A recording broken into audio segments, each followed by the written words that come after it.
Sheriff. On behalf of the board, we acknowledge that York Region is located on the traditional territories of many Indigenous people, including the Anishinaabe, the Haudenosaunee, the Huron-Wendat, and the Métis peoples, and the treaty territories of the Haudenosaunee, the Mississauga of the Credit First Nation, and the Williams Treaties First Nations. Today, this area is home to many diverse Indigenous peoples, and we recognize their history, spirituality, culture, and stewardship of this land. We also acknowledge the Chippewas of Georgina Islands First Nation as our closest First Nations community. Good morning, everyone. It is my pleasure to take a few moments to recognize the remarkable contributions of an outgoing board member. I'd like to express our deepest gratitude to Mrs. Norma McCullough for her outstanding service to York Region Police Services Board. Sorry, Norma, you couldn't join us today. Your dedication over the past 4 years has been nothing short of inspiring. Drawing from your extensive experience as a probation and parole officer and your longstanding commitment to community service, you have brought wisdom, empathy, and tireless passion to building a stronger and safer community. On behalf of the Police Services Board and York Region community, thank you for your incredible contributions. You will be greatly missed by your impact you've brought to this board. Thank you, Norma, for joining us virtually today so that we could express our gratitude. We're sorry you couldn't be here to receive your plaque. You'll have to see it from here, Norma. We'll provide it to you at your earliest convenience, but it's very well done. And it says right on it, Norma McCullough, board member of the Region Municipality of York Police Services Board, in honor of your outstanding leadership, vision, and dedication. You have provided the board and to the citizens of York Region. And it has the date January 2021 to December 2024. So congratulations and thank you. Thank you. Thank you.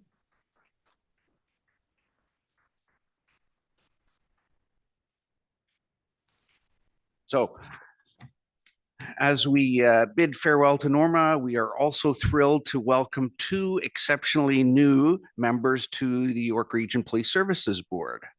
The first I would like to recognize is the regional appointee of Mr. Latif Fazal, a CEO of Liberty Development Corporation. Latif has been instrumental in shaping vibrant communities across the GTA. His commitment to affordable housing, healthcare, and community facilities, evident by the projects like the Jafari Community Center and the Cortellucci Vaughan Hospital, reflects a profound dedication to making a positive difference in the people's lives. So, congratulations. We also warmly welcome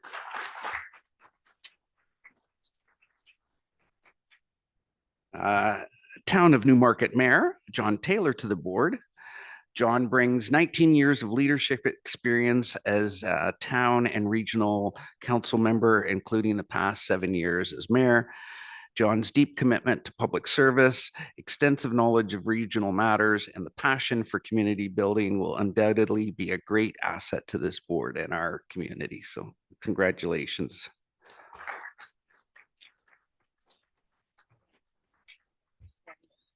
Sorry? Dan's gonna do both. You're going to do the swearing in now, sir?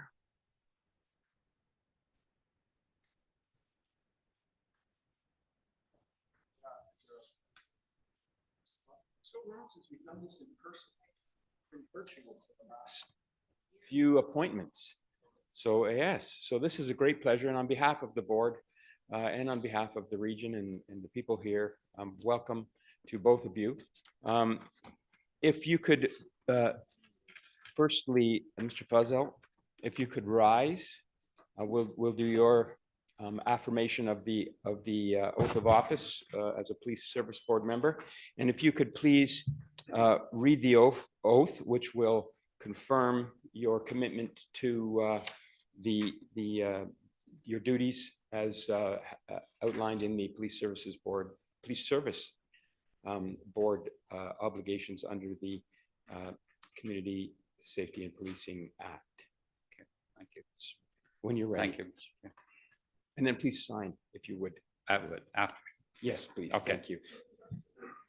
I, Latif Azal, solemnly affirm that I will uphold the Constitution of Canada, which recognizes and affirms Aboriginal and treaty rights of Indigenous people, and that I will, to the best of my ability, discharge the duties as a member of the Regional Municipality of York Police Service Board, faithfully, impartially, and according to the Community Safety and Policing Act, 2019, any other act, and any regulation, rule, or bylaw.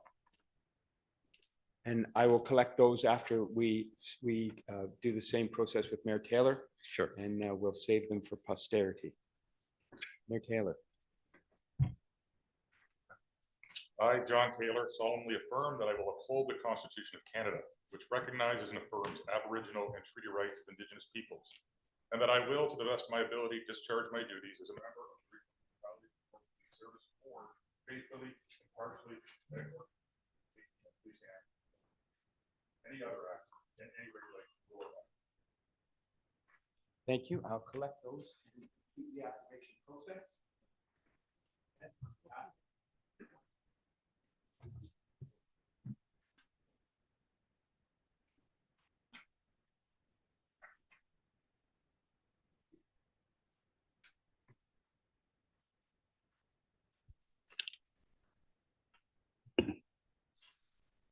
All good, Dan? Excellent. So congratulations, John and Latif. We're delighted to have you join the board.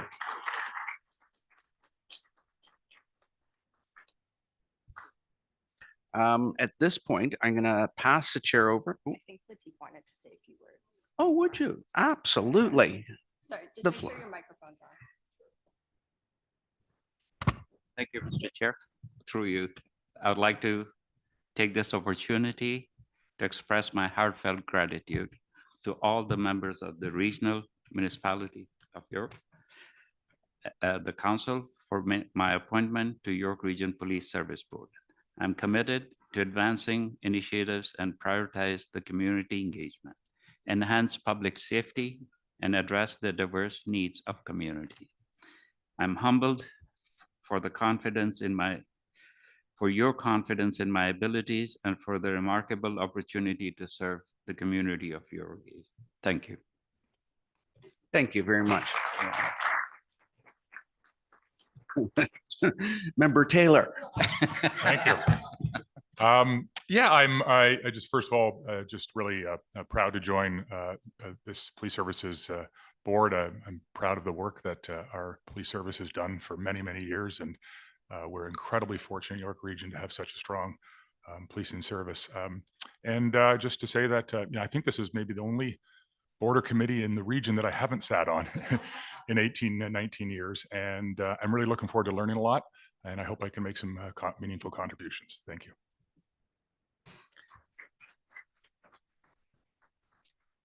Well, your commitment will help us to continue to provide exceptional police services to our residents and ensure York Region remains one of the safest communities in Canada. So we look forward to your service. So now, Anitra, the floor is yours. Thank you, Acting Chair Pellegrini. In accordance with Section 36 of the Community Safety and Policing Act and the board's procedure bylaw, I will act as presiding officer until the board elects its chair for 2025. We will now proceed with the election of the board chair. I now invite nominations for the position of chair of the board. I have a nomination from Member Jackson. Go ahead, sorry. Do I have a second? I nominate Steve Pellegrini as chair. Second? Okay, Ms. Purchell. Mayor Steve Pellegrini, do you consent to your nomination? With thanks, yes. Are there any further nominations? There are none. Is there a motion that the nomination for the position of chair be closed? Okay. Seconder? Okay. All in favor? Carried. Is there a motion that Mayor Steve Pellegrini be elected as Chair of the Police Service Board until the board's first meeting in January 2026? Do I have a mover? Seconder? Pritchell? All in favor? Carried. I declare Mayor Steve Pellegrini as Chair of the Police Service Board until the first board meeting of 2026. Congratulations, Chair Pellegrini.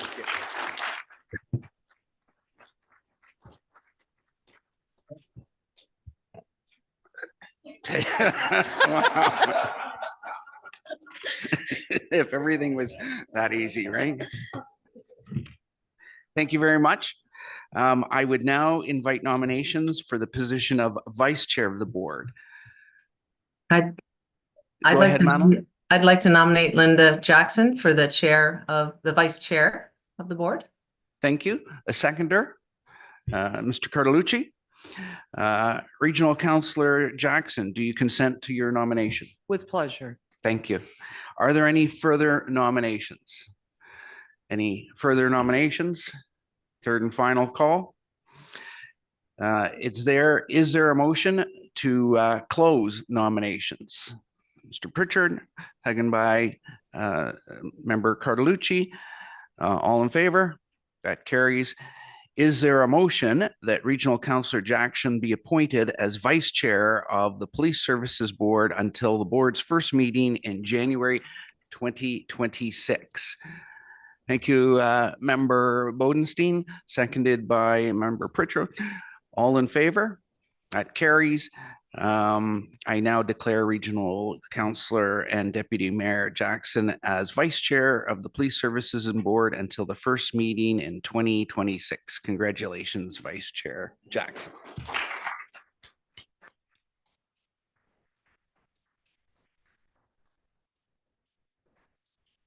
So now on to the business of the agenda before us. Are there any disclosures of interest on the items?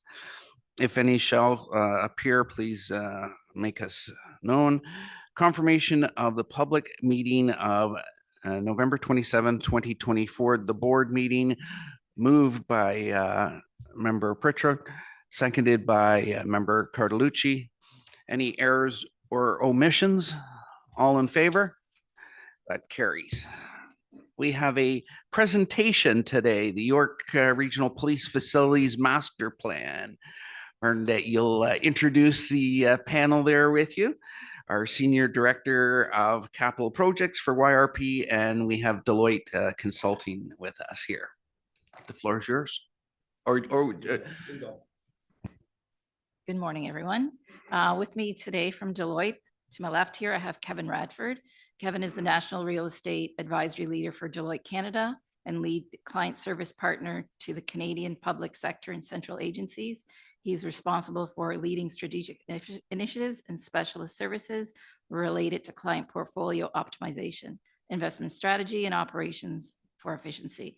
Kevin is a qualified aerospace engineer, was formerly responsible for overseeing the federal government's real estate portfolio and workplace strategy, as well as a long-serving member of the Canadian Armed Forces.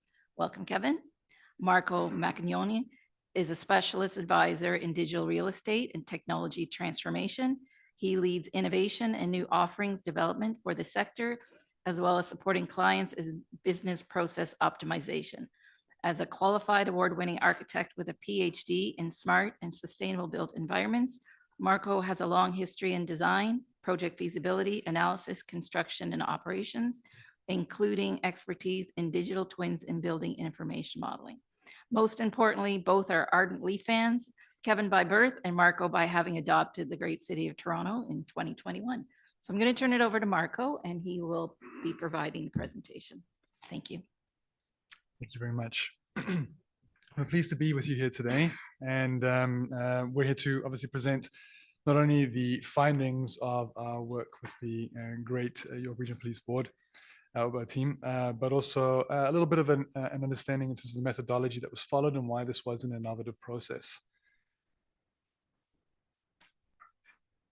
So as we call it the presentation, the principal approach and reason for doing this is that, of course, there is a need to consider where to expand and increase the policing presence within the region. And this particular report is undertaken every 3 years in order to help to facilitate an understanding and a prediction of where to increase that footprint to best provide services across this region. The important thing is that the forecast is intended to be quite long term because of the time it might take to not just identify land, but to predict the mobility, the movement of the footprint, as well as plan for the necessary capital expenditures and investment in land purchasing. This study considered several factors. First, of course, we wanted to make sure that it undertook an understanding of all available data sets from York Regional Police, which included aspects such as geoinformation systems data, as well as other relevant metrics that help to inform a clear understanding of population dynamics. Secondly, it was important to understand future densification.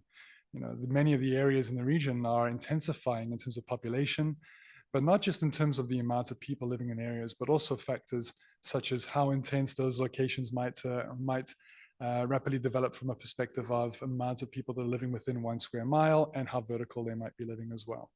That presents some interesting dynamics. And then, of course, considering that intensification of the vertical landscape, what that might do to increase the demands in the policing service and how that could influence their footprint. So in terms of the land parcel identification, what we undertook was a top-down view of market dynamics in the region. We wanted to understand where there was interest in growth in terms of future economic development, where was the interest in terms of densifying and intensifying residential development, commercial development, retail development in the region. And that allowed us to identify 4 key areas of particular interest, which we could intensify our study in order to validate the requirements for an additional police footprint in these areas. Now, what was quite interesting is when we consider many of the factors that go into quantifying intensification, we have to remember that census data is not a complete science. There are some gaps in population dynamics that we need to consider for.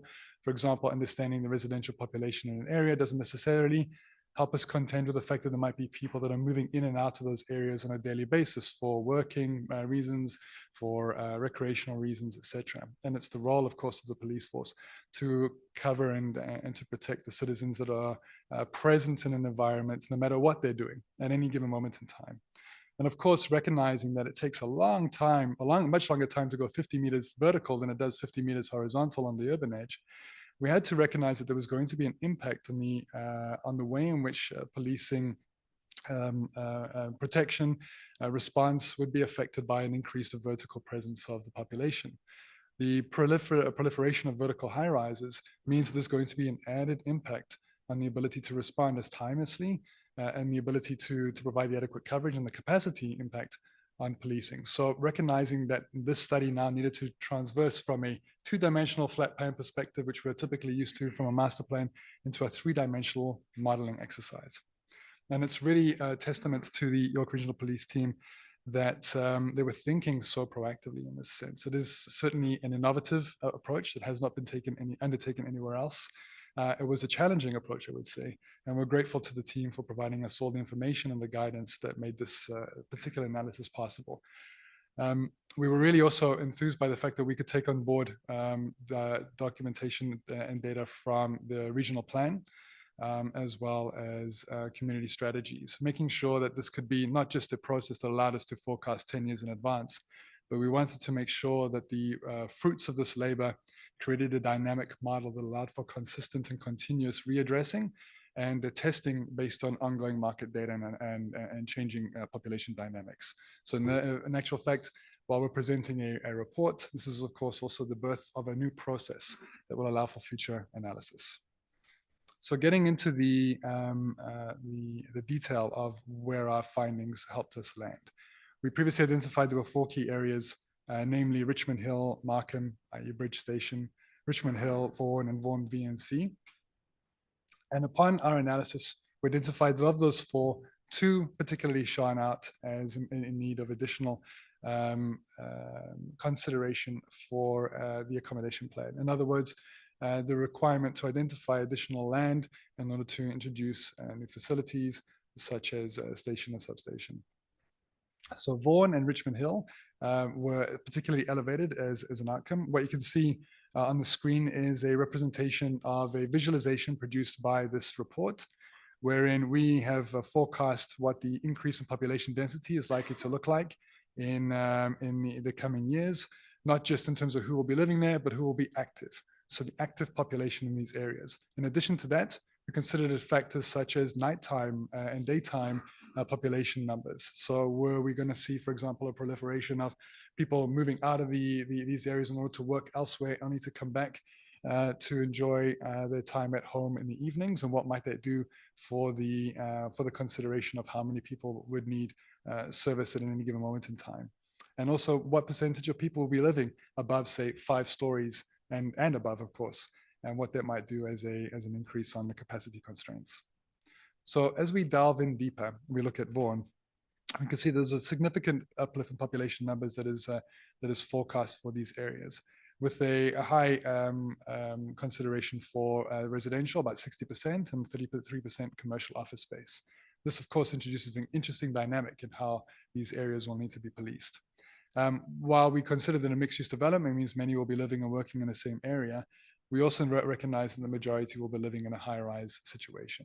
So this, of course, puts an added strain on the ability to respond. Now, based on this, it is, of course, our recommendation that an additional police presence be located here. While, of course, that recommendation coincides with the fact that VMC has already been activated as a node, we're also seeing that the significant uplift of future population density will require a keen observation of this, and of course, future continued investment in this area. And while we move on to the second recommendation, which is Richmond Hill, we noted, of course, that as well, there is a high degree of intensification planned. And this, of course, together with VMC, we'll see as a start of a trend. As these new developments start to come on board, there is growing interest from the market to continue on that trend. So densification will likely embark upon a continuous line of regression in that sense. We can see here that there's about a 70% forecast population density in residential purposes, and that this will generate a high degree of day-night population flux. Where those that are resident in this area will be likely vacating the area to pursue their day-to-day activities and employment in areas surrounding. This again represents a high degree of vertical intensification, which again represents a need for an additional investment in a police presence in the location. What we'll see, though, of course, is that Markham is largely underserved. And that there is a need to create a location in the Bridge station area, which I think is already also being considered and actioned as per recommendation. What's also interesting on with respect to both of these is that additional sites do start to become identified, and such as Klein Hall area, which represents a significant opportunity to extend the footprint in a Western location. So identifying those opportunities on an ongoing basis remains a key and steadfast priority within the team, and something that, of course, that continues to be built into a model of this nature in order to ensure that the growth is not just intensified in areas that are of keen demand, but also understanding the links between these spaces to accommodate for the dynamic growth that we're noting in the market. So as we proceed in terms of final recommendations and where we see this progressing as a next stage, of course, there are a number of key findings. The substantially increased average height of buildings and the intensification of citizens means that there will be an impact on policing in the areas. Mixed-use developments will create changing and dynamic citizen and traffic conditions, and the necessity of local substations to support these community needs will only grow.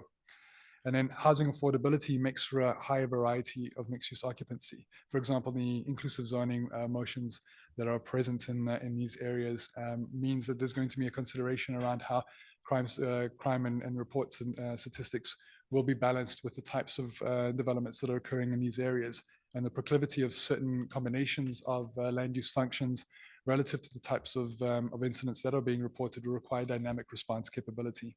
This will impact call frequency and types.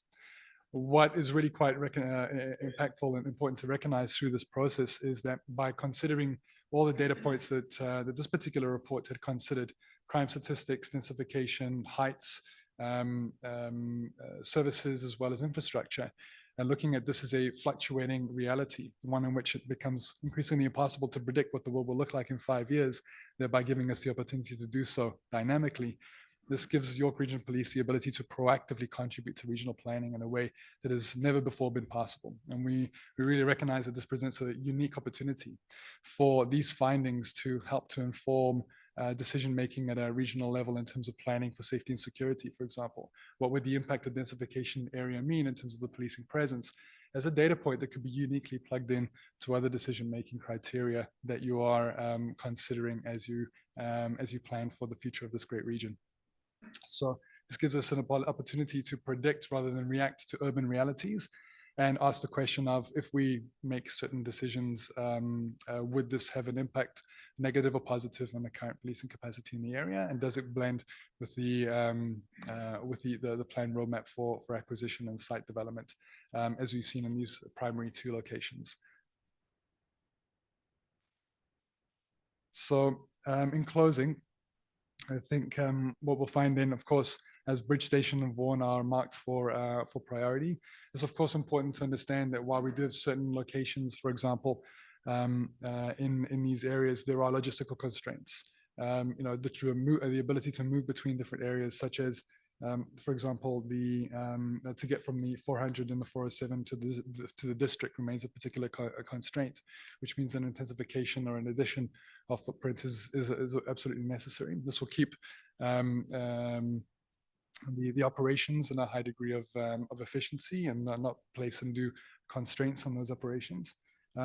And of course, that aspects such as Jane and Rutherford are creating bottlenecks and constraints requiring additional investment to intensify presence in those populations. So recognizing it's not just a matter of who lives there and whether or not a police presence is required, but also factoring in the intensification that it has in local infrastructure and the ability to respond accordingly certainly necessitates an increase in intensification in areas that are already, to a large degree, have received some investment to date. And with that, I think I'll take a pause. Bernie, would you like to close with any final statements? Thanks very much, Marco. That was great. So we are required to do this update every 3 years. So this is the 4th update that we have completed. And like Marco said, we have really shifted it to where we're actually using a tool now that's been developed specifically for York Regional Police to allow us to put in the data, such as, census information, zoning information, where we know that there are developments. So it's really important that we are able to work with the lower tier municipalities to understand what is in their pipeline in terms of planning, so we can be proactive with what we need in terms of police facilities. So I think this is a really great start to where we need to go into the future. And I thank Deloitte very much, and we're open to any questions. Thank you. Any members have questions? Okay. Member Pertro. This is an intriguing and comprehensive report. I have a couple of questions. Are you putting all the data through a predictive analytics model to run this forward? Because you're planning into the next decade. So that's question number 1. Yes. So what we intended to do and what we had set up was, of course, yes, to run a predictive analytics model. So it's comprised of 2 important elements. One is to analyze the data that is currently at hand, or the current state. And the other interesting aspect, which was the point of innovation on this exercise, was to create a future forecast of development potential by actually leveraging a generative design capability. So by factoring in market dynamics, what is likely to be built, what is the future cost of construction, would developers make a profit in developing buildings of this typology in certain areas, which is likely to stimulate the market in this direction. That helped us to generate a concept of what the future city might look like in 10 years, based on which it then disseminated data such as how many people are going to be living there, how many families, how many cars in the streets, even to the point where that typical data would be used to generate an understanding of impact on services such as electricity demand, waste generation, etc. So that future digital twin concept, the crystal ball, so to speak, through this AI analytics was ring-fenced for the purpose of this analysis. And that allows us to do a comprehensive study of the population dynamics trends as well as future development potential. So two quick follow-on questions. Number one is, and that predictive model is referencing the change in demographics, because behavior is a function of age and we're an aging population in these regions. And the last one is, does the predictive analytic model incorporate an ongoing input from YRP?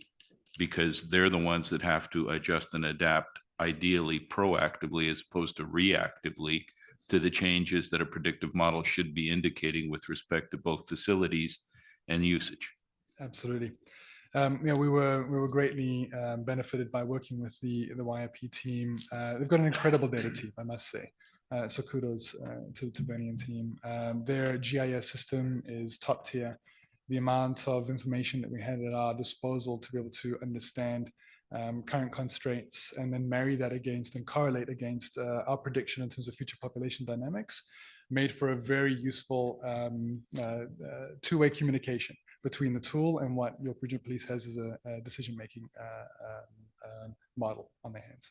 So the last point, and that incorporates as well the transition of policing to the vertical city. And you've made reference to the vertical city, but the vertical city, as you've noted, is a different policing problem than the traditional city. It certainly is. And this was really a first, I would say global first that we've been able to determine, where the consideration around verticality was brought to the fore. In fact, it was a starting point.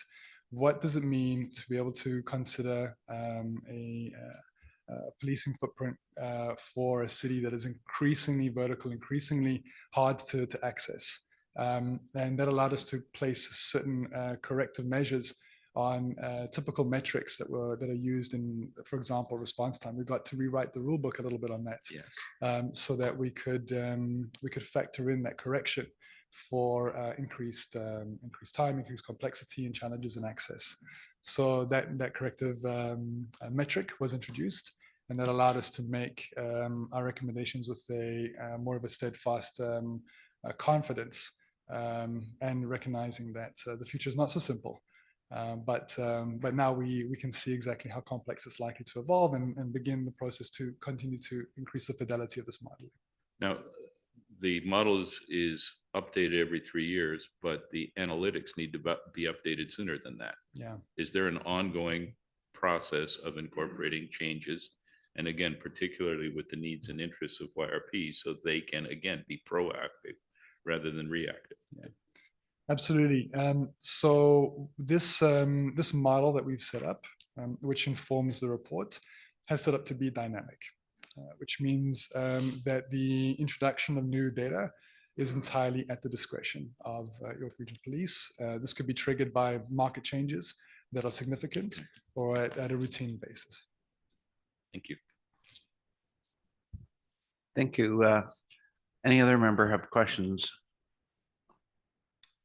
Oh, go ahead, Chief. Mr. Chair, thank you. Through you, I just wanted to address Mr. Purchell. We're going to have a little bit of a discussion about the needs of the organization and how we're going to assert what those needs are going to be when we get into the one of the board reports coming up. I think it's 12.2, the direct purchase of with COPAC, which is about smart cities.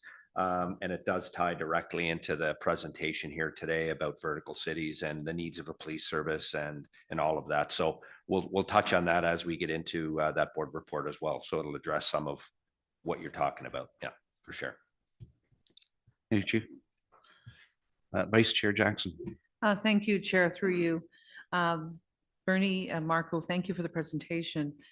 I'd just like to go back and if you could, maybe actually I'll pull up the slide here on my screen. The slide where you identified the four, here we are. And you're saying that Vaughan VMC is number one. And I think Richmond, anyways, I guess my question to you is, through the chair, with respect to the VMC, have you identified an area? I guess, and I'll tell you where I'm going. We're in the process right now of, there was New York Regional Official Plan, which of course the province has downloaded all planning to the local municipalities. So we're doing a conformity exercise to match with that. And then also with respect to our own official plan, we have laid our little fingerprints on that whole area. And there's not one section that says future police station. And this is my concern for all four of them. We're not planning for our future, Mr. Chair. And the other thing too is if you are looking down in the Vaughan Metropolitan Center, you're looking at a minimum of $12 million an acre. And my estimation, you'd need 3 to 5 acres for a full station. Correct me if I'm wrong. I mean, I don't think anyone is going to sell you those lands. I mean, I know most of the owners in that area, they're not going to give up that land for a police station. Now, I think I understand the need. Please don't get me wrong. I understand the need in all the four that you've located. But my thing is that we need to plan for our future. You were saying we're going out 10 years. For example, Vaughan Fire and Rescue Service, we've sort of got a little bit behind the ball because we are expanding, we're building new fire halls. We don't have those lands in those areas where the heat maps show where we need new fire halls because we've let it being developed, whether it's employment, commercial, residential.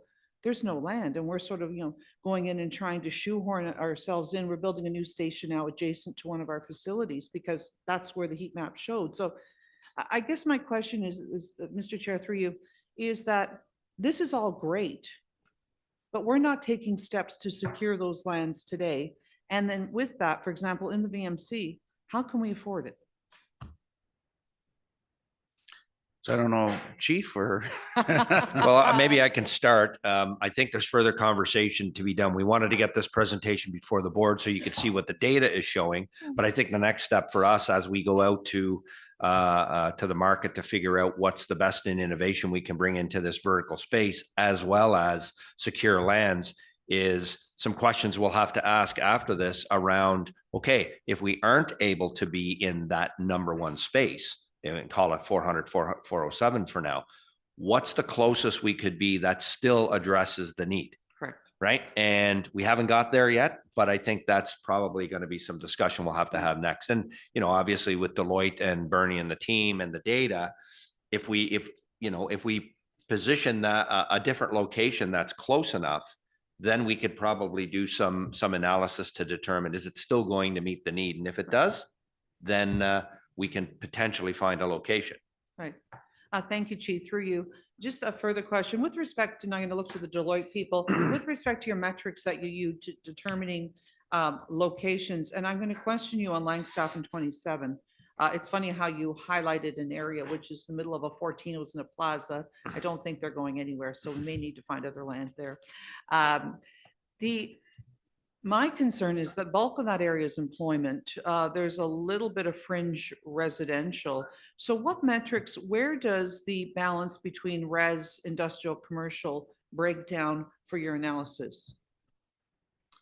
So what was interesting about all of these four areas is we wanted to consider not just what could be built, but what would likely be built based on feasibility.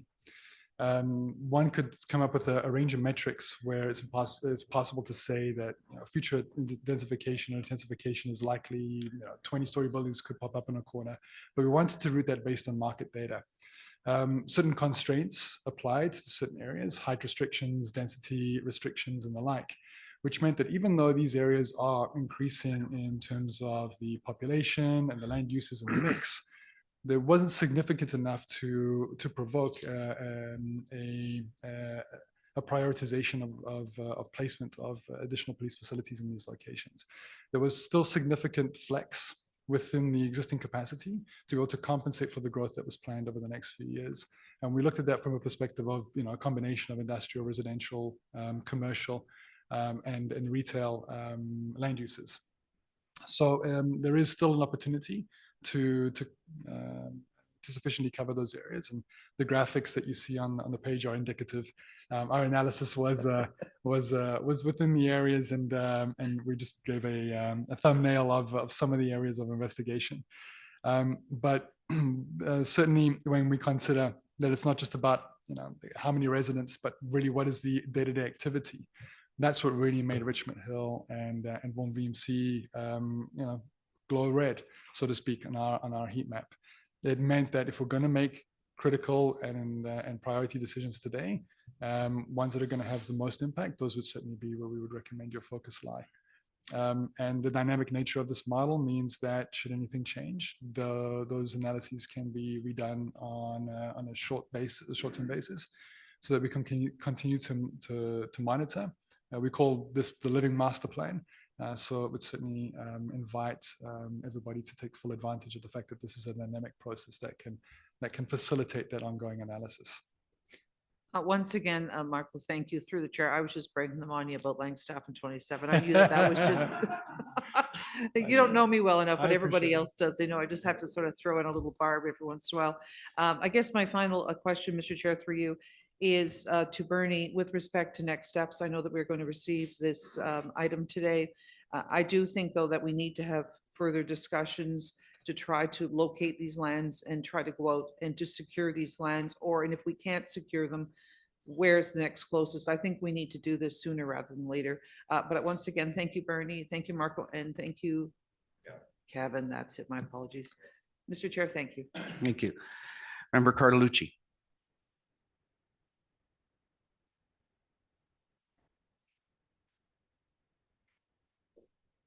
The master plan is present and future, I'm correct?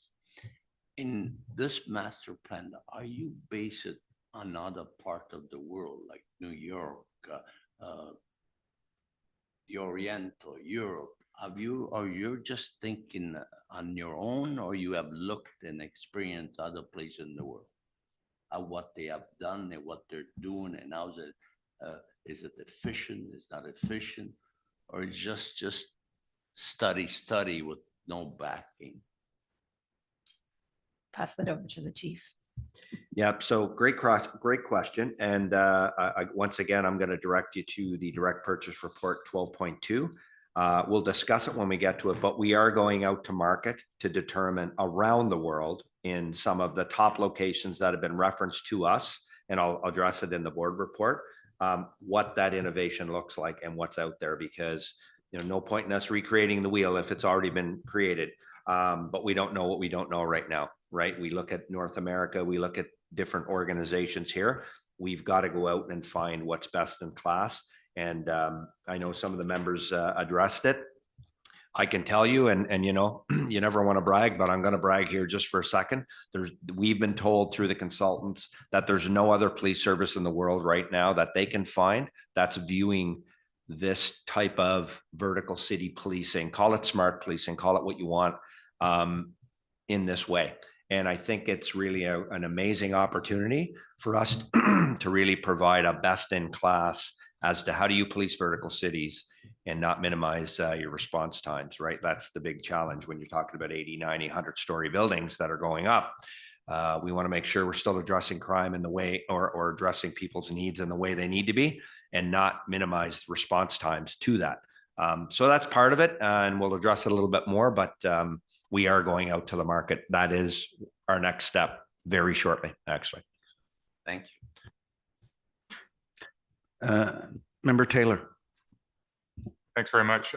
Yeah, so I assume this is sort of locating the geographical area, and then the work's be done to the exact type of policing. And that's where the research will be done about whether we need 3 or 4 or 5 acres, or whether it's built in the first 2 floors of a high rise, or what other models that are out there, and then finding the location and the partners and et cetera. And so the question I guess I have is, and I'm new to this, but and I don't know how much material was presented previously, but I'm going to guess very, very easily that there's a very lengthy, significant document behind what we're looking at here somewhere. What I'm curious about is you've identified here key data sources, and you've said how samples were chosen, but they're really phrases. So is there somewhere like a matrix that has a certain points assigned to different categories and that how these emerged? Is that somewhere behind there? And could we see it at some point? And that leads to my next question, which is we're being asked to endorse this later in the program. That's these 4 sites. And they're probably, I mean, it sounds like an incredibly thorough process, so I'm sure it holds up. But part of identifying and saying, yes, these are the correct 4, is a little bit is knowing what was 5th, 6th, and 7th and how close were they. And I don't have any of that information either. So I'd be curious to know the answer to those questions. Through you, Mr. Chair. So when we're doing the accommodation plan, right, every 3 years, we are using, like Marco said, data sets that are updated every year. So for example, calls for service. So we will take that in like the beginning of January and put that into the tool. And then if there are any changes in the other information, that tool could potentially spit out based on where we have positioned, for example, VMC Kleinberg, and say, you know what, you've met the needs here, maybe start looking over here. So it is really a very dynamic tool. We can look at all of York Region, and we know based on the existing sites that we have, we are obviously meeting the needs in those locations. This is expanding upon it. With respect to real estate, we know that in Vaughan, you know, you're looking at 5, 6, 7, $10 million an acre. It doesn't mean that, or more, but it doesn't mean it necessarily has to be a full district where we need 3 acres.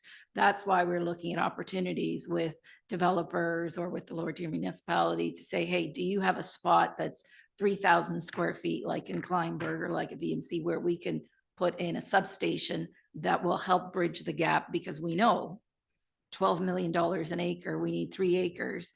Plus, we're looking at 50,000 square feet, so another $50 million. We're at a $100 million building in, 20 years from now. So this tool is always ever changing.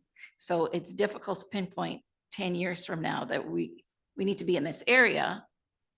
But in order to get there, we might have to take little steps to get there, if that answers your question. No, Okay. You'll get used to me. That's okay. That's okay. It didn't at all, I guess. What I'm asking is, what is the exact data? How did these, so these tell me very generically, these are some of the categories of things. So, even between these 4, was there, on each data point, was there a grade assigned or a number of points, 6 out of 10 or 5 out of 10, and a metric that compares them, so I can get a sense of even how urgent one is compared to the others? And was there a 5th, 6th, and 7th site analyzed? It sounds like it sounds like a very thorough analysis, but it sounds like we kind of picked these 4 sites and then analyzed these 4.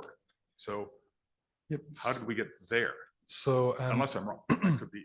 No, it was a staged approach, and you're actually right on the money. The first approach was, of course, to understand the validity and the quality of the data that was at hand. So what does current state tell us? That was very easy for us then to determine right off the bat that census data alone was not going to be enough for us to get a true vision of population dynamics. This is something that's refreshed only every couple of years, and it does leave very many gaps. We're only asking how many people live in certain areas. That then took us to the next phase, where we looked at current market trends. So in our real estate advisory capacity, we understood and we took a view of all developments that are being planned, what is current zoning looking like relative to the community master plan of the areas. And we could start to see, based on that analysis, that certain locations were becoming more or less important in terms of that future planning. Now, the step to dynamically model up these areas meant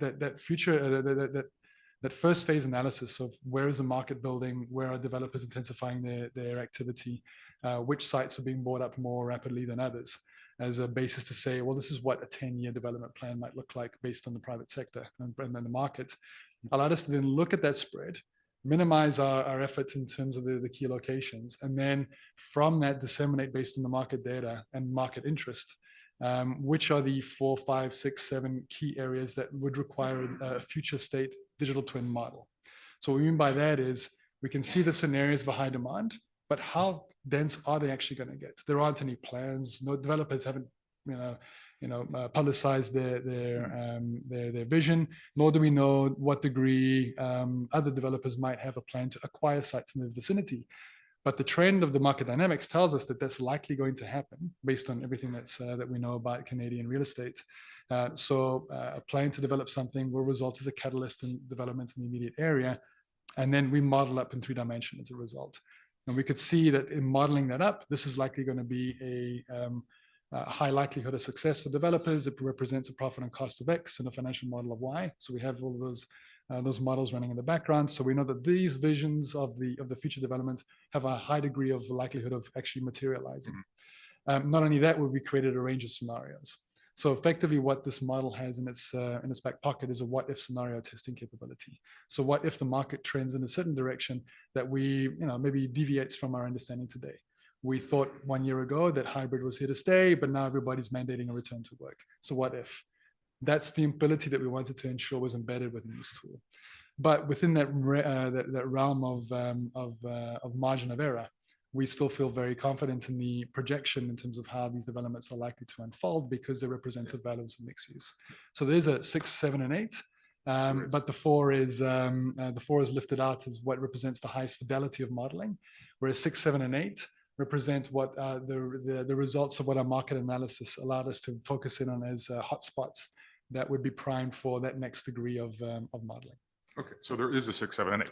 Yeah, but So in sense of market analyzed, they went through an analysis, similar, maybe not as in depth once you've identified. Yeah, we tiered our analysis. So 6, 7, and 8. Then we picked the top 4 that would run through the digital twin scenario.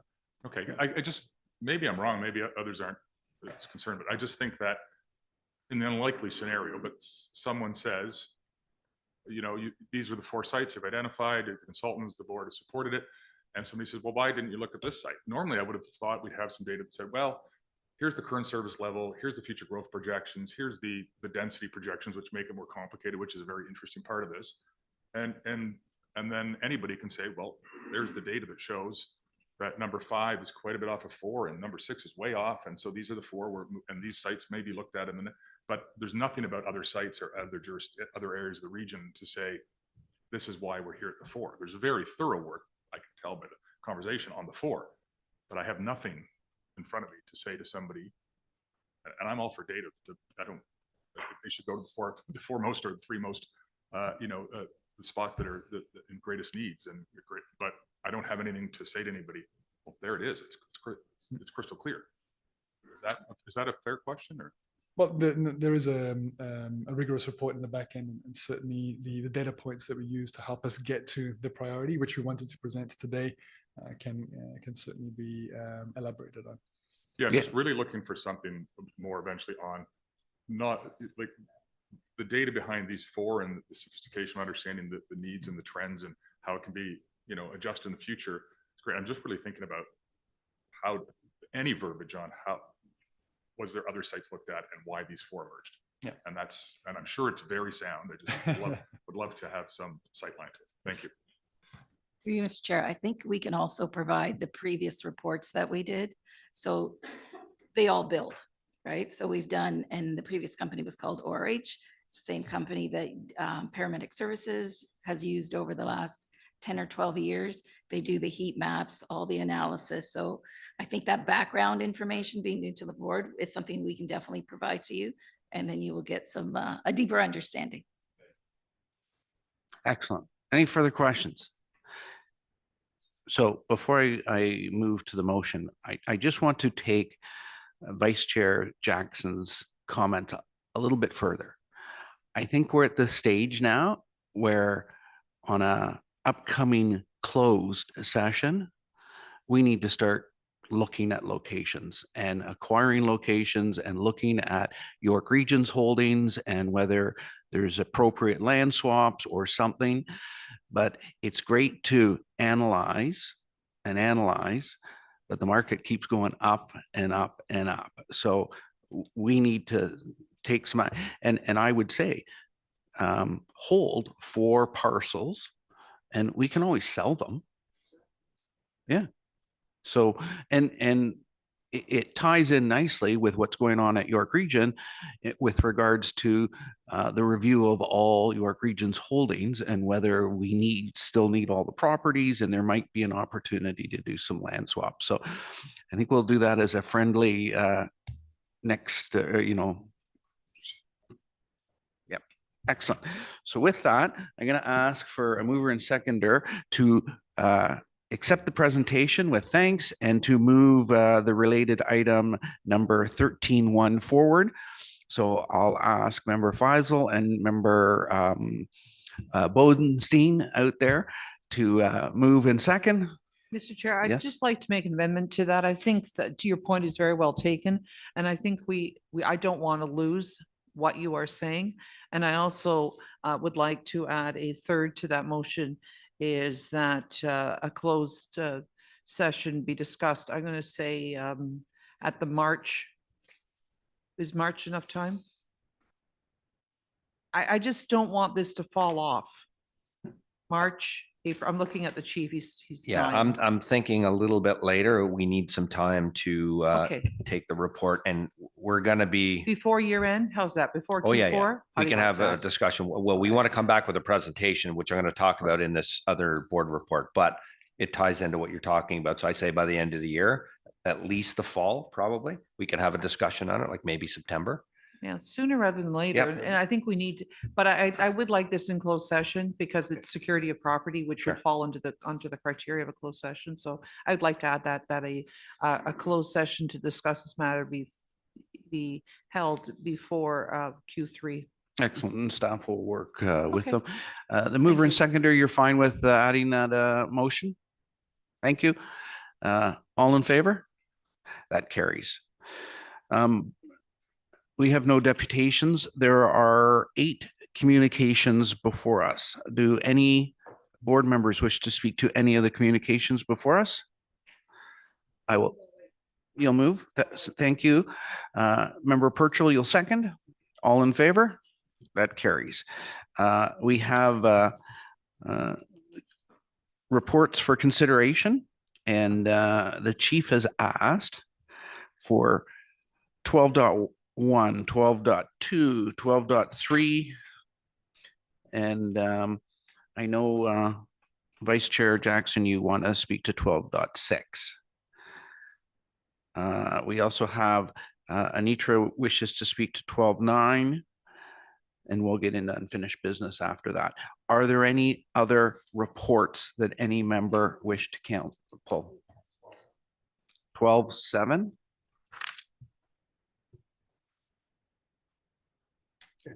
Mr. Chair, I believe 12.8 needs to call because we have to appoint a Yep. member. So, Thank you. okay, that was all.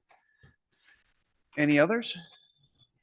So under consent, we'll move 12.4 and 12.5.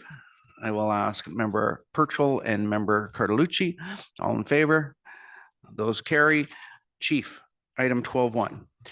Thank you, Mr. Chair, and through you, I'm going to have Deputy Hammond speak to this report. It's a direct purchase on purchasing tools and equipment related to new direction from the Community Safety and Policing Act for all police services. Before I do that, I'd like to just address a couple of things. First off, congratulations, Chair and Vice Chair. Well, I never got to say my piece yet, but looking forward to working with you both in these new roles.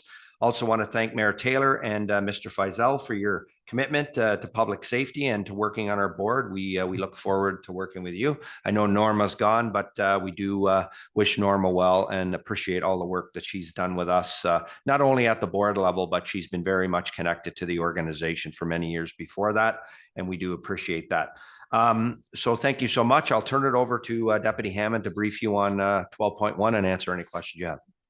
Thank you, Chief, and through you, Mr. Chair, if I may indulge just for a brief second, I want to introduce. And I forgot a piece. I apologize. I did forget something because I didn't write it down. We've got 3 new staff sergeants here today. New roles actually in the organization. And we thought it was really a worthwhile opportunity for the deputy to introduce them to you and let you know what their new role is and how this is really going to significantly help us at the executive leadership team level. So Cecile, over to you. Thanks, Chief, and through you, Mr. Chairman. So it is a great pleasure to introduce 3 outstanding individuals that are assigned as executive officers to 3 of the 4 deputies. I'll first start off with Staff Sergeant Miriam Alakani. Miriam joined York Regional Police in 2002, and she has a plethora of experience across the organization, and she will be supporting me as my executive officer. So welcome, Miriam. And next we have Detective Sergeant Meredith Woodland. She joined York Regional Police in 2005, also brings with her a wide variety of assignments in this organization. And she is assigned right now to strategic intelligence. Actually, I forgot to say Miriam was assigned to the Detective Sergeant Office Criminal Investigations Bureau in 3 districts. Meredith is strategic intelligence, and she will be supporting Deputy Chief Almeida. So welcome, Meredith. And last but not least is certainly Detective Sergeant Tom Colber. He joined York Regional Police in 2006. He comes from a homicide unit, and he will be supporting detective. I just demoted you several times. I apologize. Deputy Chief Kevin McCloskey. So welcome, Tom. And just a little bit of a highlight on what they do, what they will be doing. It's a new role for us, but it's not new in the world of policing. Much like we all know, Superintendent Dawson is the Chief's executive officer. Similar roles in supporting us as deputies.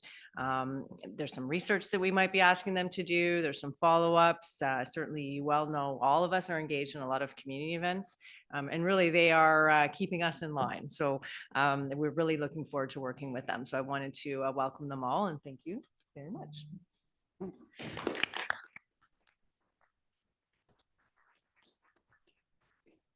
I will then move on now to this board report. It seeks the board's approval to make the direct purchase of breaching tools and equipment from Rampart. There's been recent legislative amendments to the Community Safety and Policing Act that mandates all police services across the province in every community that we have breaching kits in every police vehicle that does frontline patrol. So currently right now, what we have is we do have breaching kits in our frontline supervisor vehicles as well as our real-time operations command area. They have them, but this new legislation requires every police vehicle to have this in their at their behest. And really it's in response to active being ready for active attacker incidents. So the recommended purchase will ensure that all members at YRP who perform the community patrol functions will have access to the required equipment as per the legislative requirements. The purchase does ensure consistency and compatibility with the equipment that we existing have, as well as the training that we've already been doing. In 2014, York Regional Police actually introduced breaching equipment into the fleet vehicles that I've already named. Each kit had a breaching tool that included a battery ram, bolt cutters, a pry bar, and a Halligan tool. Members have been receiving in-class and practical training on that equipment, and it has continued on an annual basis, surpassing the Ontario regulation. So they're very familiar with the equipment. The purchase in this report will also include the backpack with those 3 manually operated breaching tools, the ram, the bolt cutters, and the Halligan. Each backpack weighs 39.5 pounds. And obviously it aligns with our existing equipment that we have. There are 241 vehicles that we need to equip with this package of equipment. The total cost is $375,000. York Regional Police has been working with Rampart for over 12 years. So going the direct purchasers benefits accurate procurement and timelines for efficient customer service and providing quick, up-to-date procurement processes. So if anyone was wondering what a Halligan tool is, I was anticipating what that question is.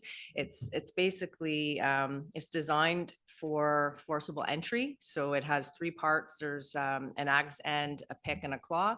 It's used for prying, twisting, or striking. So we're seeking the board's approval to move forward with this purchase.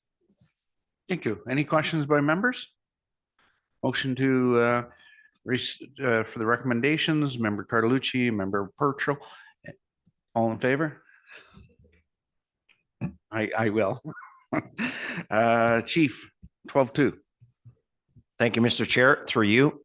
As you can see, this is the direct purchase of consulting services for the impact of smarter cities for policing. Like I mentioned earlier, it does tie nicely into the presentation you've just seen. And we're seeking the board's approval for a direct purchase for consulting services from the company we've already been working with called Colpack. And to execute the contract subject to legal review and approval by the Regional Municipality of York. Essentially what this is a group of consultants that we've been working with, and Bernie, I kept Bernie here because she may, based on any questions you might have, add to it. We've done a lot of research to determine who is the best for us to be working with on this process around vertical cities. As you recall, back in June of 2024, we did a presentation on the future of policing in York Region at Regional Council. Part of that was talking about smarter cities, about vertical cities, and about what is the innovation out there? What is the best in the world? Colpack has been working with us already on the first version of some of the research, which it was to bring to us the best in class in the world. And where is that? So we've landed on 4 locations, 4 of 9 they provided, which is essentially, it was the top 4, but one had to fall off based on not being able to get the meetings in place with their respective executives. But we're talking about Westminster, London, Dubai, and Singapore. And each of those locations was chosen because of what we are aware of that will be required of police services in responding to calls or further community engagement or deeper engagement with community in vertical cities, where we can still maintain, as I mentioned earlier, that response time, which we're so proud of and we've been able to do over many, many years, but not compromise public safety in the meantime. And then how and what is the best of innovation that we can find, whether it's technology, how we engage, and what other ways are there to engage to make sure we're still connecting with people and still responding to crime or calls for service, because not all call for service is crime related, and do it in a way that actually benefits the citizens of York Region. We are looking at this project as the creation of what we would see as something that could be replicated not only throughout our region, because there are other areas in the region which will require this application once we get to the end state, and that's going to take us probably a couple of years to see what the realities are and what we can do. Obviously, there will be further board reports, further presentations, and the need for further budget to do some of these things as we build out, right? No different than the conversation we were just having about acquiring land, and positioning us best to do that. So that's it in a nutshell. We will be traveling collectively, putting a team together to travel overseas to do this work. It'll take us about 2 weeks, leaving around the end of March, coming back mid-April. And after that, we'll take all of that information and put it in a very good presentation and board report to the board, and come back to you with what was learned, where we think we should go, and in what order and in what steps. So this project will be executive sponsored by Deputy Chief De Silva.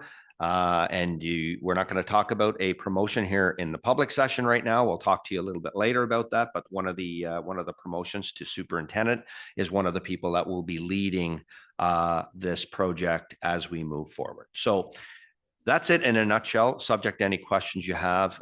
We do have budget for it. We have been preparing for this and to work with this agency, and also this Deloitte presentation ties nicely into it. You heard a lot about intensification and about what needs to be done and some of the work that's being done. And even COPAC, aside from Deloitte, said exactly the same thing about what we're doing. There's nobody thinking about policing this way.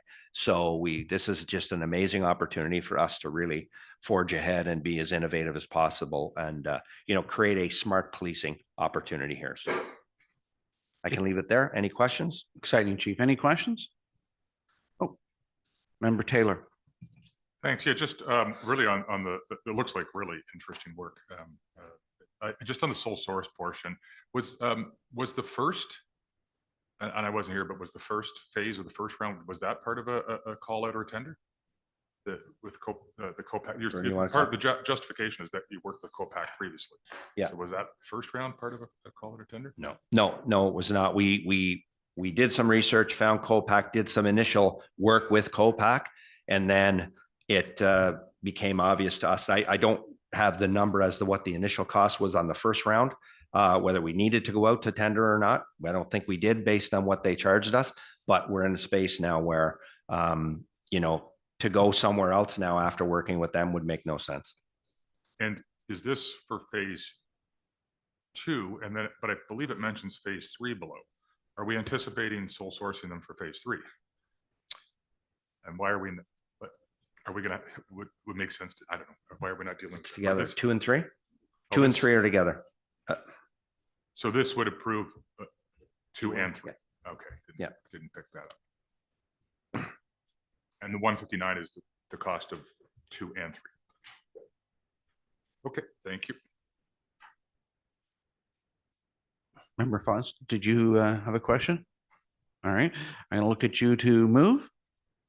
And Member Bodenstein to second. All in favor? This carries. Chief, Motorola Director. Yes, sir. Thank you so much, Mr. Chair. And through you, I'm going to turn this directly over to our Executive Director of Finance, Jeff Channel, to provide an update on this report. Jeff. Thank you very much, Chief. And through you, Chair, good morning to the board. This report is in front of the board under the purchasing bylaw, section 10, requiring direct purchases, the board's approval above 150,000. What we're talking about here is in April of 2013, the board spent about $27 million to purchase a radio system from Motorola. This is referred to as the Astro P25 radio system in the report. For the last 2 years, we've been in discussions with Motorola to extend the useful life from approximately 10 years out to 17 years. And in that discussion, there's actually 2 pieces to this upgrade. The 2025 portion that you're seeing today is the upgrade to the system software. So this is the existing system. It's surpassed Motorola's standard support phase. And the way that these radio systems are supported, you typically perform an upgrade that resets the standard and extended support, and we will get that useful life through to 2031 with the approval of this contract. The upgrade will ensure continued reliability, and it introduces security enhancements. It safeguards against cyber threats using Motorola's latest software and updates and patches. It also adds Motorola's Smart Connect. This is a new generation of radios that use both radio and cellular networks. And that ensures uninterrupted communication, even in connectivity challenged areas such as vertical cities and York Region suburban downtowns. The York Regional Police infrastructure seamlessly integrates with surrounding regional agencies, including Toronto and Peel, which enhances interagency communication. Again, this contract that you're seeing in front of you is the first of 2 contracts with Motorola. Details of the next phase, anticipated between 2026 to 2029, will be brought forward through the 2026 capital budget process, where we will be seeking capital spend authority, which is our process for multi-year contracts. Future upgrades as part of this next phase is the upgrade to the microwave system. It's a hardware refresh, as well as annual system maintenance costs. Thank you. The proposal in front of you today, along with the planned 2026 contract, is intended to extend the system longevity, leverage existing infrastructure, and ensures a seamless upgrade path based on compatibility, continuous operation, and system support. With that, Chair, I'm available for any questions that you might have. Thank you. Any questions to Mr. Channel? Mr. Purchell?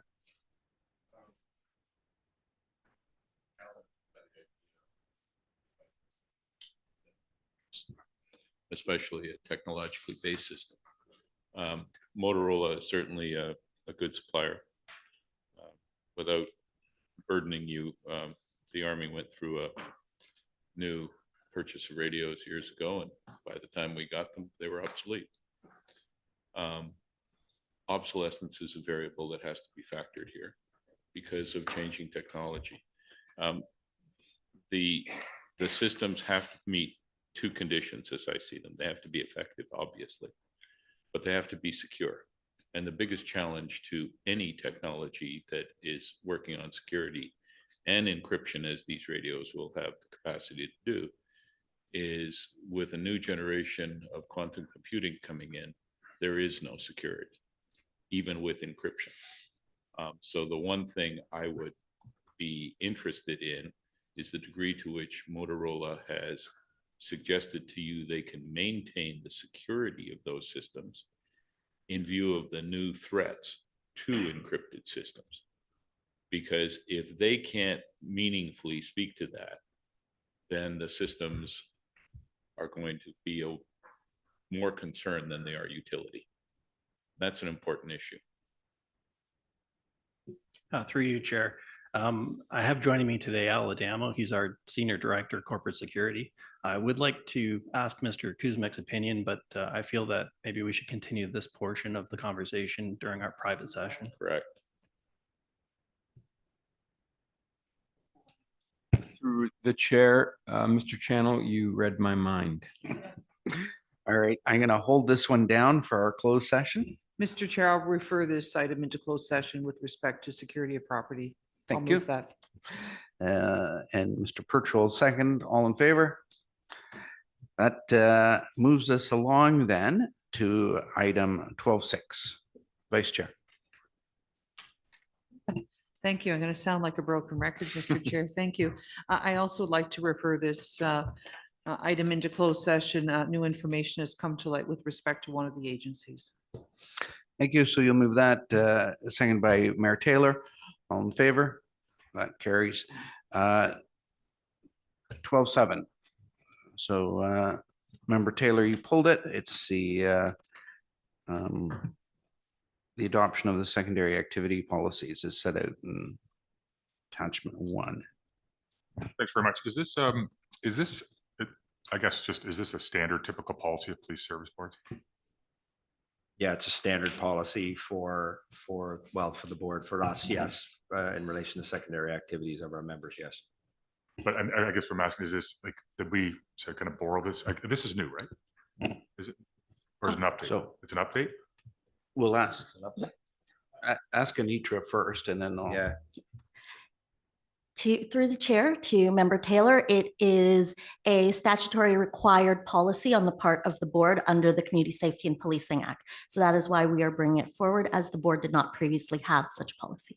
Yeah, so it's new. That's what I thought. Yeah. It's not new, but now it is among the list of mandatory policies the board is expected to have under the Community Safety and Policing Act. I thought you said it, and we didn't have it, but or maybe maybe the board didn't deal with it and it was dealt with. Yeah, there was. So the chief can make operational directives with respect to operations and governing the activities of the members of the service. So this is it's basically matching up the two pieces. Okay, so this existed previously, but just not at the board level. Operationally, it existed for as long as I can remember. Okay. At the board level, different. Has it changed? Is this the exact version that it was before?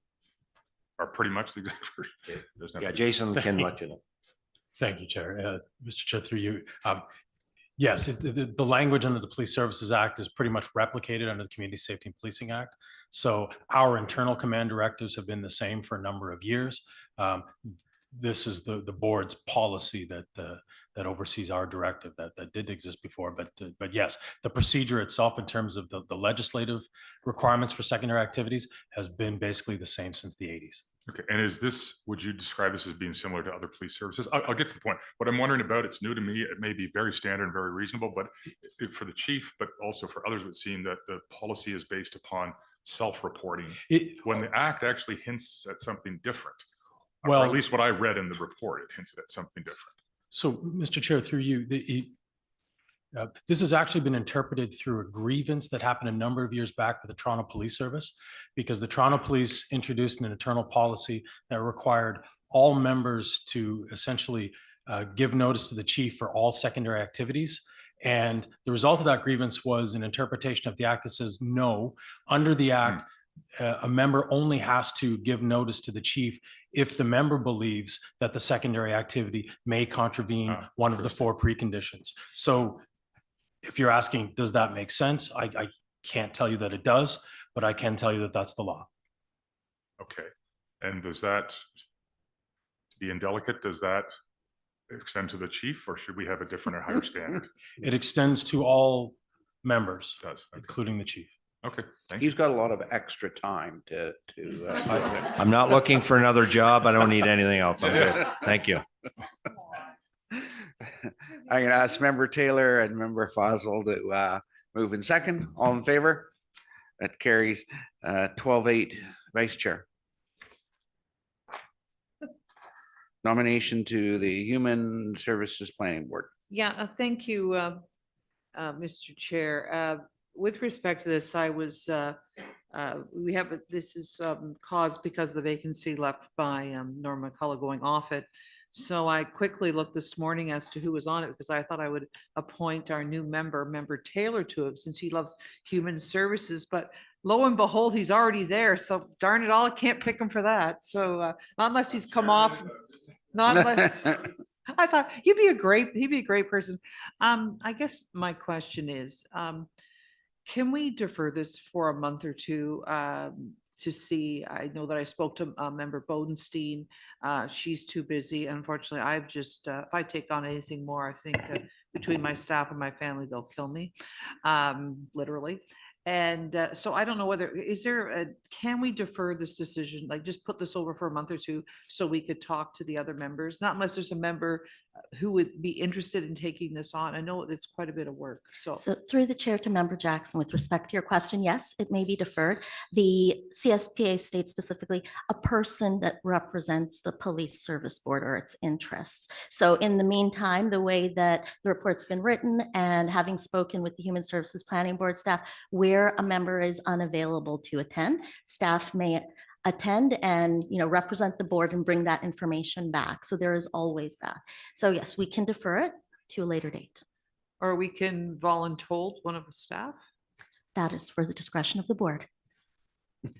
Can we? So hold on a sec. So does Member Taylor not qualify?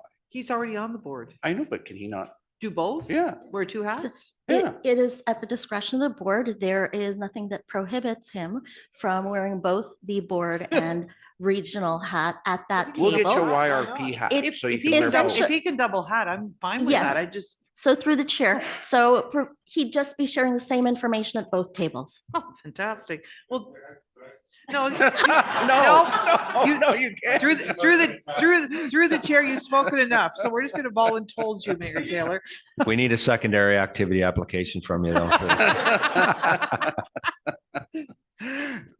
Member Taylor. So what I'm going to say is, I mean, yes, could I do that? Yes. But I think the more important point is, and I've sat there since its re-inception, originally chairing it. It's very, I believe there's very important work that goes on there. And because it's really a child of the police, the current new act, I think it's really important that there's police services presence. Having sat there with different representation from the police service over time, I would humbly suggest that I think it would speak volumes to the committee if there was somebody at the deputy chief or chief level there. And I would agree with deferring it because I think it's too hard of a decision to make on the spot, but I would put that forward for consideration. I think it's not just how we cover it. It's how it's received by the Human Services Planning Board.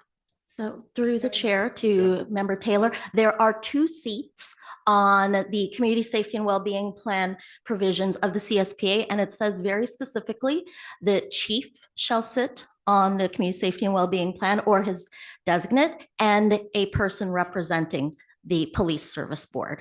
Okay, So it we represents still them have as another 2 separate entities of the same organization. Okay. And I have sat at that table Yeah. for as long as I've been here. So, yeah. So this isn't a change of that. Okay. Okay, that's good. So just to loop it back, so the chief or a deputy will be on the committee. And are you comfortable representing now police services on the committee? Yeah, sure. Excellent. And if staff are needed, Yes. you'll attend. I'm sure they'll be welcome my depth of knowledge and experience at the Police Services Board when I bring it to the table. Oh, don't worry. I'll fake it. It'll come quick. Mr. Chair, let me move that quickly before he changes his mind. Moved by Vice Chair, seconded by Member Purchell. All in favor? Thank you. 12-9, Anita. Okay, so through the chair, thank you. I wanted to draw the members' attention to this particular report, and this is much for the benefit of our newest members on the board. Police service boards and commissions across this country are unique in that your learning opportunities, the scope and breadth of what you are charged with governing is quite broad.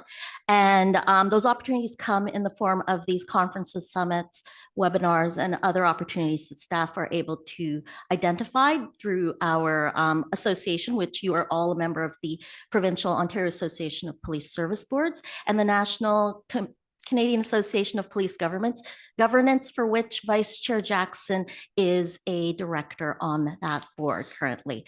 There are 2 things. So there is one particular conference that is currently not there. It was only announced earlier this month when Vice Chair Jackson and I attended the Police Governance Conference in Ottawa, and it is the First Nations Governance Conference in Calgary. It'll be happening in 3 weeks, I believe. And through the chair, February 18th to 21st, Yes. and I will be attending on behalf of the board. And I will be attending alongside Vice Chair Jackson. In a subsequent call with the national governance body, it was, they provided more information on this particular conference, and it's the first time it's being hosted. It's not directly only for First Nations police service boards.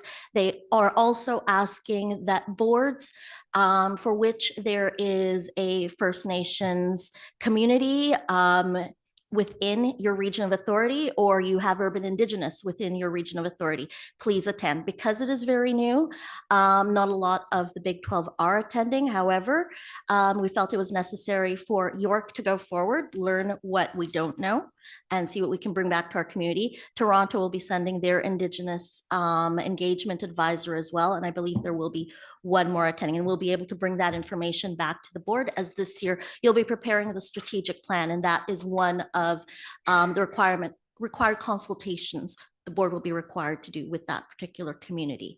The other item I wanted to bring your attention to, which is in Appendix A on page 3, is the 3rd item, which says Canadian Association of Chiefs of Police, April 20th and 30th. So the chief kindly corrected me. I had in error believe that was the AGM, but the AGM will be happening in Victoria just before the Canadian Association of Police Governance Annual General Meeting. We are waiting for those dates and those details. The budget for the board's learning and attending these events allows for, in most cases, the OAPSB and the CAPG conference in Victoria for as many board members and proportional staff to support you during that time to attend. And with respect to the other events, we look for at least 1 staff and 1 member. And again, we always review the budget with respect to this and also consider your schedules as well as the board's own schedule. That's it. Excellent. Thank you. Member Jackson, you'll move receipt. Unless there's questions, Mr. Chair. I don't think there are any questions. Nope. Dazzled them. Did that. They're stunned now. Uh, I'll move motion to receive. Thank you, Vice Chair. Member Bodenstein on second. All in favor? That carries. 13.1 is done. 14.1 is dates for members of the board. So in past, for the new members, everybody does their best to attend as many events as possible. I know everybody has a busy schedule. It's nice to get them well in advance. So please, they will be sending you also invites out. But it's quite nice, especially for things like the graduation, that the board shows up. Moving along, Deputy Mr. Chair, Chief. can I also ask that, add that PAN to me as a command performance? I think every member of the board needs to be at PAN. Okay. I think that unless you're in hospital. I think it's Yeah. So they'll get the dates out to everybody. The date's there, Mr. Chair. It's May 8th. Oh, yeah, yeah. Yeah, for PAN. Yeah. Yeah. Deputy Chief Almeida. Good morning, everyone, and through you, Mr. Chair. Typically, we would be coming to the board with some reporting on solicitations and donations and contributions in next month's meeting, but we wanted to share some exciting news. Specifically, we're happy to report that our 2024 Holiday Heroes campaign was our most successful to date, and we wanted to thank the board for your support in that success. Specifically wanted to highlight members like Ms. Bodenstein and Mr. Fazal for their personal donations, Executive Director Basant Sisavang and the Rotary Club of Newmarket for their donations, and certainly Deputy Mayor Linda Jackson for her advocacy and assistance in securing some substantial donations, including one from this board. In total, we secured just over $415,000 in this campaign in both cash and gift card donations. That figure does not include toys and other clothing items that were collected as a result of this campaign. We secured one large one-time donation of $150,000 from Mr. David Coriat to support this campaign, which is essential in driving that number up. The campaign gave a holiday celebration to over 10,000 families, which included 12,203 adults and over 10,400 children, with a grand total of 22,634 residents of York Region being affected. All the donations flowed through our partners, Victim Services of York Region and York Region Center for Community Safety, as well as Salvation Army Newmarket, Richmond Hill, and Markham. The Georgina Optimist Clubs and food pantries in Vaughan, Markham, Richmond Hill, Newmarket, Aurora, Stouffville, and Georgina. There were 140 families adopted through this campaign through both Victim Services of York Region and the YRCCS, which included 33 families that were adopted by individual YRP units to support those families. The program was implemented through our special events office with 11 district captains overseeing well over 200 volunteers who contributed over 1,300 hours of their own time to this campaign. Our heartfelt thanks go to Senior Manager Karen Richards and her team for all the work in bringing this campaign to a successful conclusion. Just some additional stats: we hosted 48 events across the region, stores and malls. 79 schools participated from both boards, and over 182 registered corporate sponsors took part in our campaign. The funds that were raised will be distributed back to our partner charities, including all the local food banks. We'll be hosting an event for our key sponsors, including members of the board, at the end of the month, at the end of February. An invitation is coming. And at that time, we'll provide an update for the final disbursements of the funds and we're working with Marcom to tell our story about the success of this event to the community. Lastly, I want to thank the chief for his continued support and advocacy with this program. I know Holiday Heroes and all our other philanthropic ventures are always front of mind for him. Thank you. Excellent. Very well done. Very well done. And I'd be remiss if I didn't, through you, Chair, thank Deputy Almeida as well. He was the face of, for the most part, of this campaign and executive sponsor for it. So, you know, it's really a thanks to everybody involved. It was a heavy lift by the whole team. That includes the board team. And of course, you've already heard Karen, but we can never thank Karen enough because there's a lot of work going on in the background. And for those that didn't make it, by all means, please come to our atrium next year and see the chaos, because that's the fun of being able to, like Al said, provide that Christmas and holiday season to people who may not have enjoyed it in the way they did last year and hopefully for many years to come. So anyways, I'll leave it there. Just a great initiative from everybody's perspective, and we hope to continue it and keep raising the bar. Thank you. So I'd like a motion now to convene into our private meeting for the purpose of considering confidential items pertaining to legal and personal matters in accordance with section 44 subsection 2 of the Community Safety and Policing Act. I will ask Member Fazal and Member Cartelucci to move that. All in favor?